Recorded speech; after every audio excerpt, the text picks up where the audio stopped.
Good morning, good afternoon, or good night, my fellow Chibits. Today, I'm here to bring all of you the weekly anime review of Shomin Sample.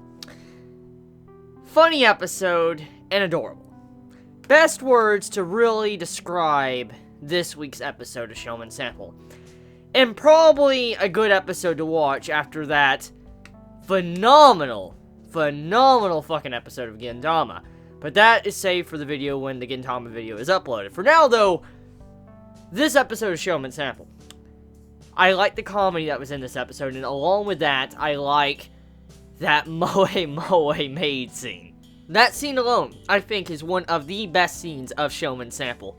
The cringe I had was fucking hilarious. Now, cringing doesn't mean it's bad. There's actually good cringes. Cringes that you're like, oh my god, that's just so bad, it's fucking hilarious. And when I saw Kimito do the Moe thing, I'm like, no. Just stop. Fucking stop. When you just saw that, I was like, oh my god. And then you see all the other girls starting to do it, and they're realizing how embarrassing this is. I'm like, wow. Shomin Sample.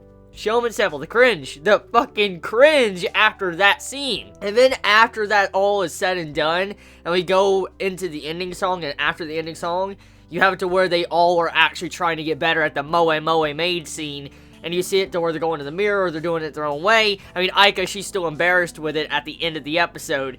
And I was laughing. I was laughing my ass off the time this episode ended. But that's not really what the main focus of this episode was. That was kind of like the cover of this episode. The cover of the episode was Kimito getting to, see what Hakua's house is like, for instance, how her maids operate, along with also seeing how she is, besides always what she's shown to Kimito when she comes to his room, and also getting to see how our main female characters are getting to see how common her maids are compared to their maids they're used to in this school. So, the thing I want to talk about is probably how in this episode, if you are a fan of Hakua, and if you think she is adorable, I think you're gonna like this episode. I mean, this episode was pretty damn adorable. Just seeing how Kimito, once again, is looking at Hakua as like a father figure almost. Like, I mentioned this many times before, but the way he treats her, the way, he just helps her out or feeds her, it reminds me of something like what a father would do for their little daughter. And I'm like, that's pretty cute. It's just seeing that type of relationship, it actually makes me slightly feel bad for Hakua, because as we know, she is a little bit of an adult.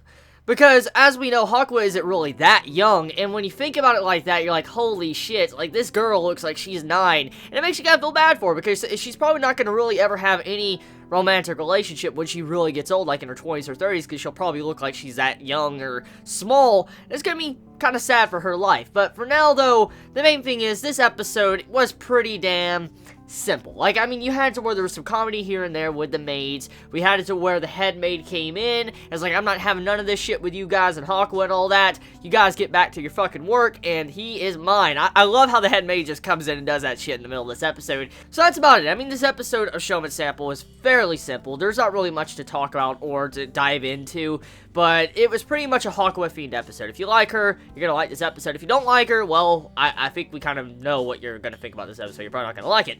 So let me know your thoughts in the comments below. You all have a wonderful day or night wherever you live. Please be safe. Chibi out.